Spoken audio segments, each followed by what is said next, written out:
तो क्या कहती है वाणी?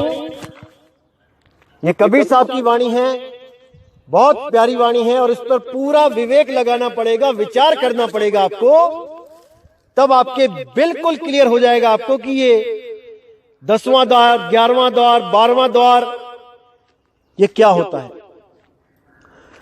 तो वाणी कहती है, गोरखनाथ जी के साथ जब संवाद हुआ था कबीर साहब का, तो गोरखनाथ जी ने पूछा, अवधो कहो जीव को निस्तारा, एही काया में एक 10 द्वारा, तेही माहे एक है न्यारा, कौन द्वारे प्राण निकसे ताका करो विचारा, तुम तो साहिब सब घट व्यापक, तुमको सकल पसारा, इतनी मोहिमा था नहीं, तुम ही करो विचारा। यानी हे साहिब जी, इस शरीर में 11 द्वार हैं, उसमें एक न्यारा द्वार है। किस द्वार से प्राण निकलता है और वो कहां जाता है, किस देह में वो जीव जाता है, इसका मुझे ज्ञान दो साहिब।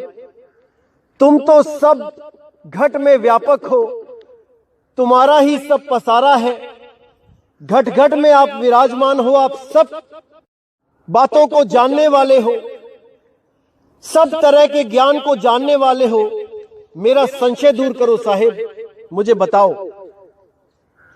तो कबीर साहब बोलते हैं कि गुदा द्वारा प्राण निकसे नरक खानी जाए, तुरंत देह गोजवा की पाए नरक में ठहराए।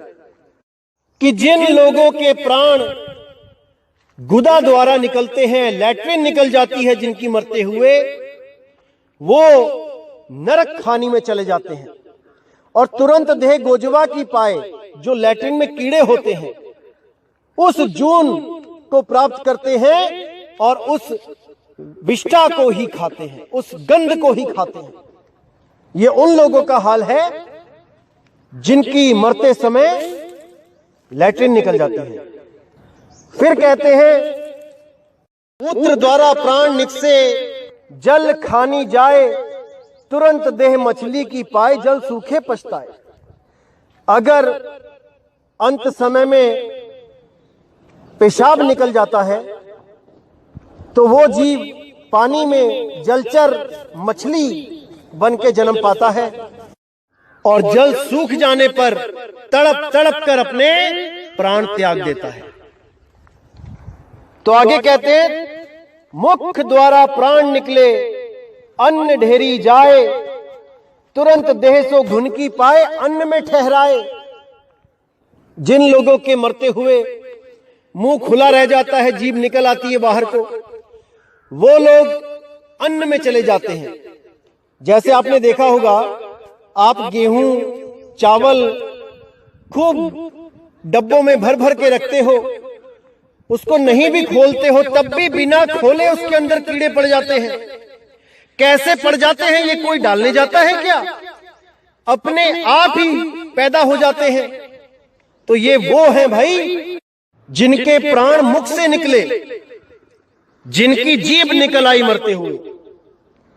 तो आगे कहते हैं, श्वासा द्वारे प्राण निकले गर्भ खानी जाए, जहां देखे गर्भ खाली तहां जाए समाए। जो नाक के द्वारा जिनके प्राण निकलते हैं, जो बैठे बैठे ही पता भी नहीं लगता कहां चले गए, सांसों से ही निकल जाते हैं, ना हा ना हू, कोई आवाज भी नहीं निकाल पाते। जैसे आप पूरा प्राण निकाल दो नाक में से, पूरी हवा नाक से बाहर निकाल दो, पेट खाली कर दो, उसके बाद बोल के देखो, बोल भी नहीं पाओगे, आवाज भी नहीं निकलेगी, क्योंकि वायु से ही आवाज निकल रही है। जितने शब्द बन रहे हैं वायु से ही बन रहे हैं। यही वायु के द्वारा होठ कंठ जीभ लगा के उसको आकार दिया जाता है।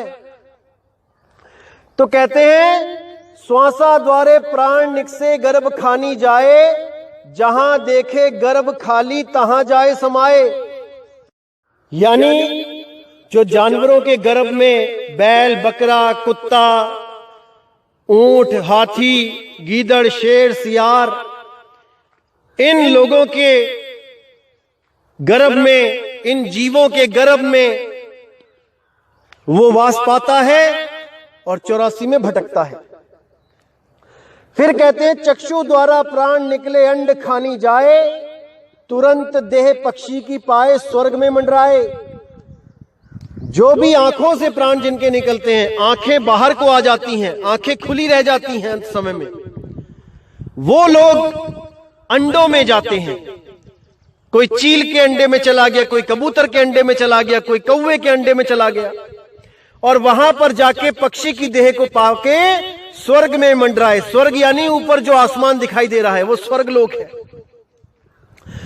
जो नीचे धरती है वो मृत्यु लोक है, और जो नीचे धरती के अंदर है वो पाताल लोक है। तो इसी तीनों लोकों में ये जीव भटकता रहता है जब तक उसको उसका असली द्वार ना मिल जाए।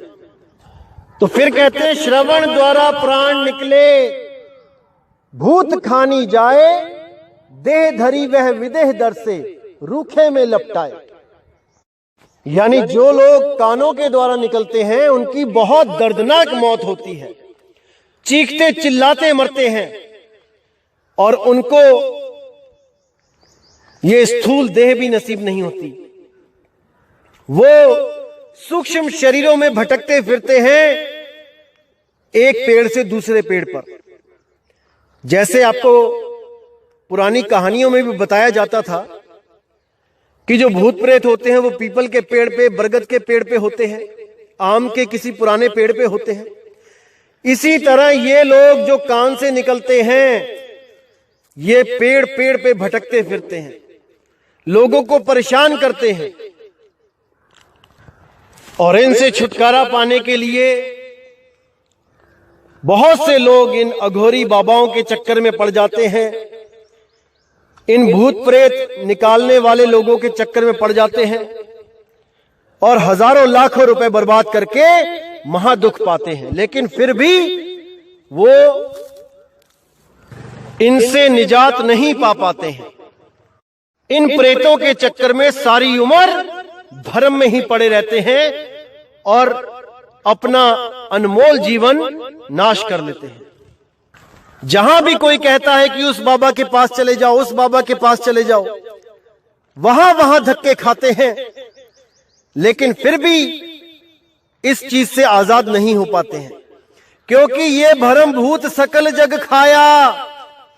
ये भरम भूत है भाई, ये ऐसे पीछा नहीं छोड़ता है।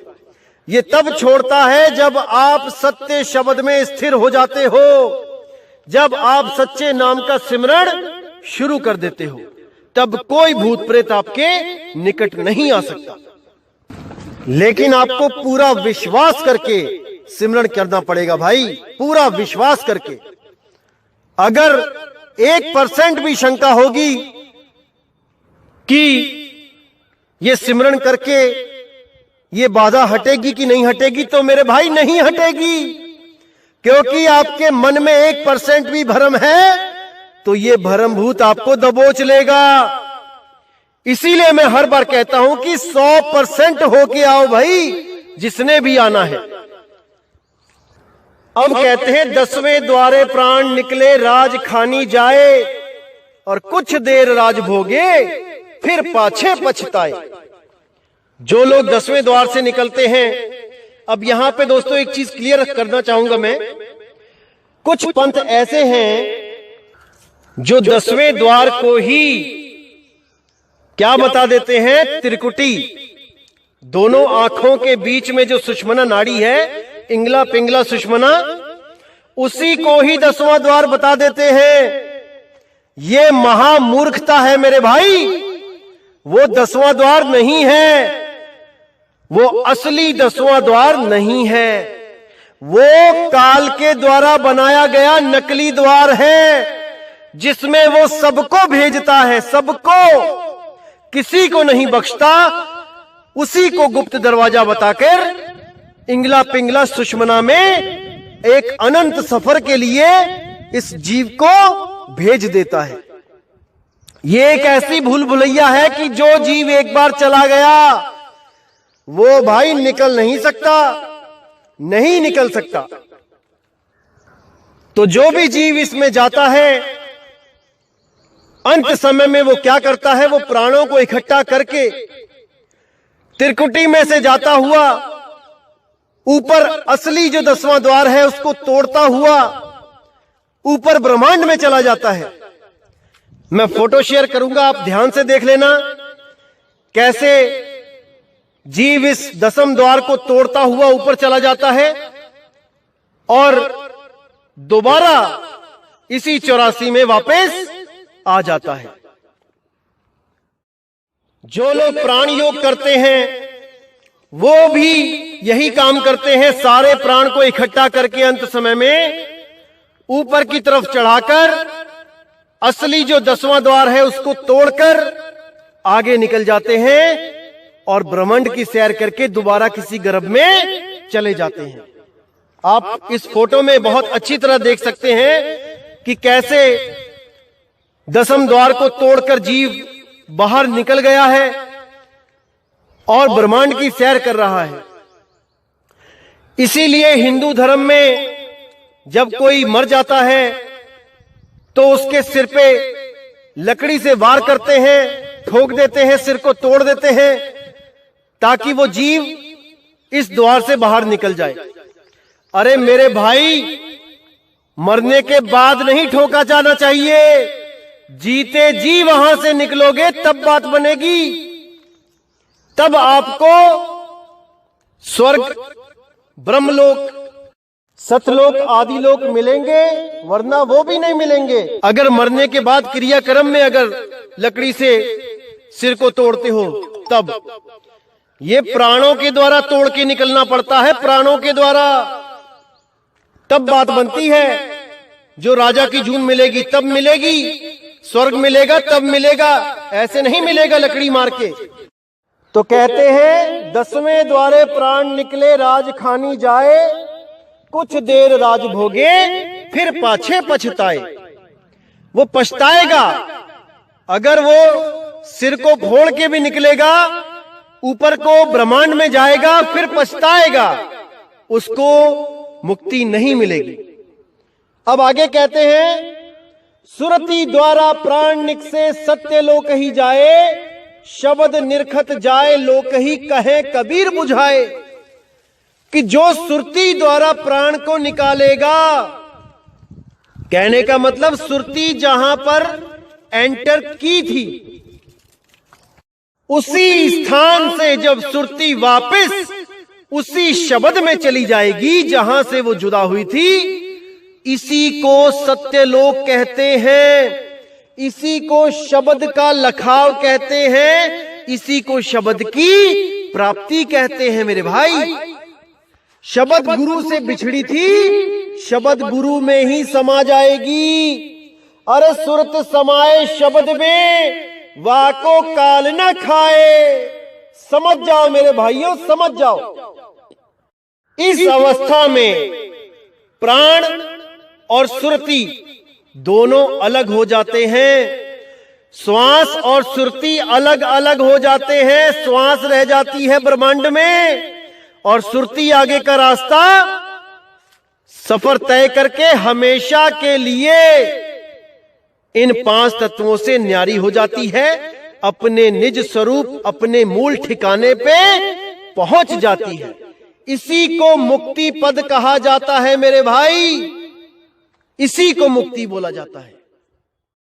तो अब जब हम हिसाब लगाते हैं कि कितने द्वारों से कहां कहां जीव गया है, कितने द्वारों को बताया गया है इस वाणी में, तो हिसाब लगाइए। देखिए, गुदा द्वार 1, मूत्र द्वार यानी कि पेशाब निकल जाना 2, मुख द्वार 3,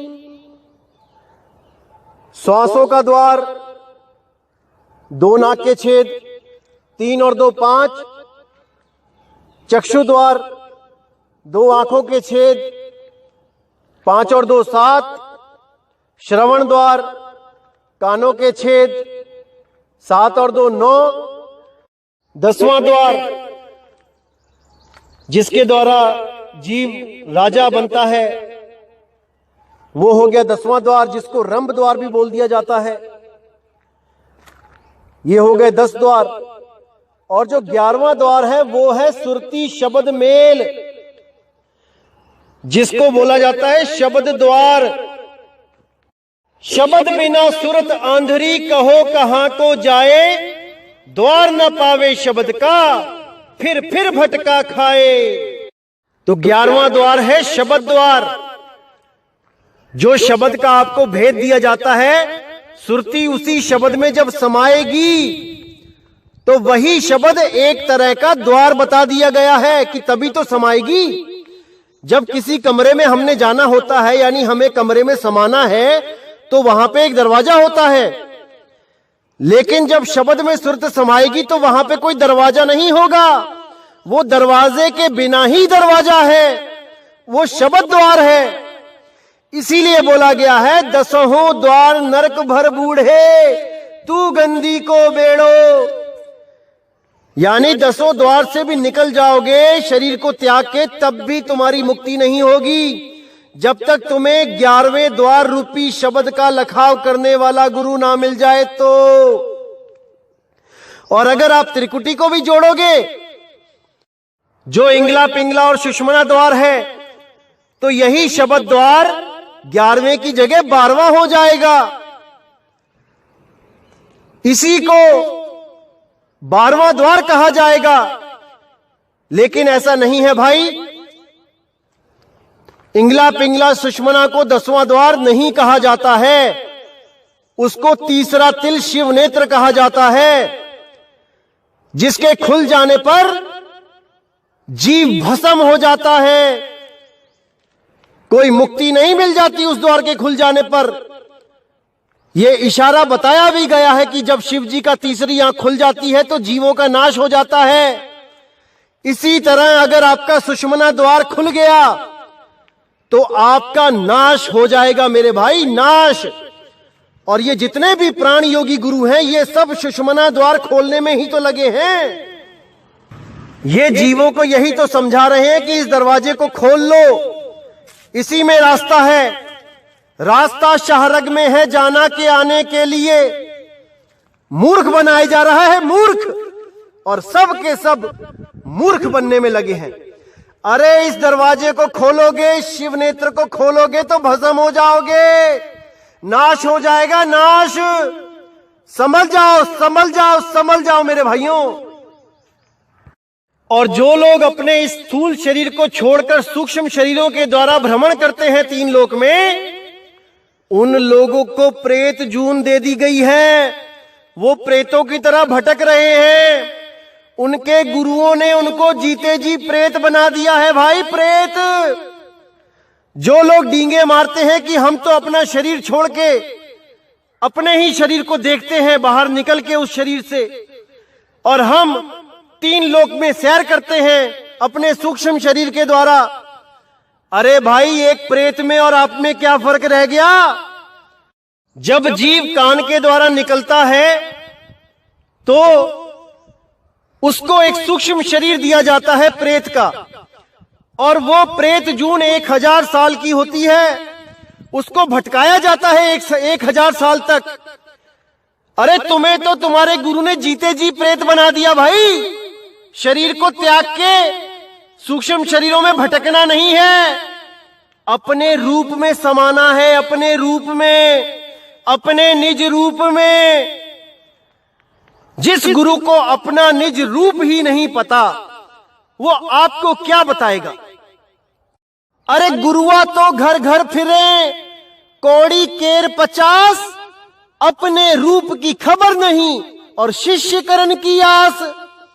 अपना रूप तो पता नहीं है कि मेरा निज रूप क्या है, और चेले बनाने में लगे हैं। अरे संभल जाओ भाइयों मेरे, संभल जाओ। अपने निज रूप को खोजो, ऐसा गुरु ढूंढो जो आपका निज रूप, आपका निज नाम आपको लखा दे।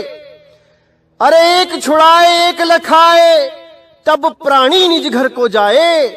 सोई गुरु पूरा कहाए, जो 2 अक्षर का भेद बताए। 2 अक्षर बोला है, 2 शब्द नहीं बोला है कि ओम और सोहम को रटने लग गए 2 शब्द बना के। 2 अक्षर, एक आत्म अक्षर और एक 52 अक्षर। 52 अक्षर को छुड़वाए आत्म अक्षर को लखाए। जब तक ना चीनोगे आत्म, तब तक ना मिली है परमात्म। भाई वो परमात्मा नहीं मिलेगा जब तक आपने अपने आत्म स्वरूप आत्म राम को नहीं जाना, नहीं मिलेगा वो।